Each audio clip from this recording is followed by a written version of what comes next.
ठरलं तर मग या मालिकेत आज आपण पाहणार आहोत. इकडे किल्लेदारांच्या घरी नागराज घरी येतो आणि म्हणतो, सुमन पाणी आण ग. तशी सुमनही म्हणते, हो आणते. तसा नागराज सोप्यावर बसतो. सुमन त्याला पाणी आणून देते. सुमन नागराजला म्हणते, अहो मी तुमची केव्हापासून वाट बघतेय. तुम्हाला फोन पण करत होते, पण तुम्ही फोन उचलत नाही. तुम्हाला आनंदाची बातमी कळली की नाही. सुमन नागराजला म्हणत असते, अहो आपल्या घरावर गणपती बाप्पाची कृपाच झाली. प्रतिमा वहिनींची वाचा परत आलीये.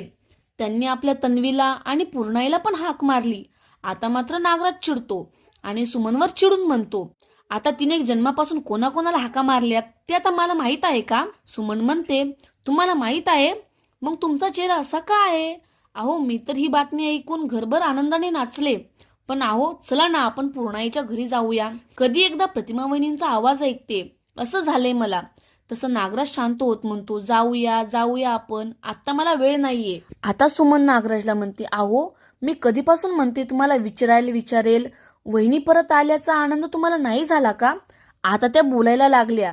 हे ऐकल्यावर तर तुम्ही जास्तच अस्वस्थ झालात. नागराज सुमनला समजून सांगत म्हणतो, अगं काही पण काय बोलतीयस. वहिनी बोलायला लागल्या, याचा केवढा आनंद झालाय मला.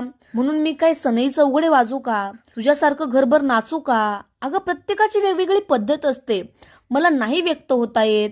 तसं टेन्शन आहे खूप मला. त्यामुळे मी नाही विचार करू शकत या सगळ्या गोष्टींचा, म्हणजे प्रतिमा वहिनींचा.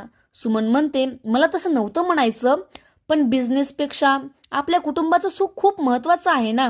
नागराज सुमनला सांगत असतो, तुला माहित आहे ना माझं बिझनेसमध्ये किती लॉस झालाय आणि मला किती नुकसान झालंय आणि त्याचं माझ्या डोक्यावर कर्जाचं किती डोंगर आहे.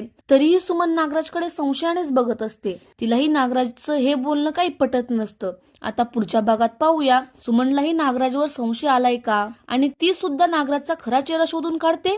असेच नवनवीन ट्विस्ट पाहण्यासाठी आपल्या या चॅनलला सबस्क्राईब नक्की करा. हा भाग पूर्ण पाहिल्याबद्दल धन्यवाद.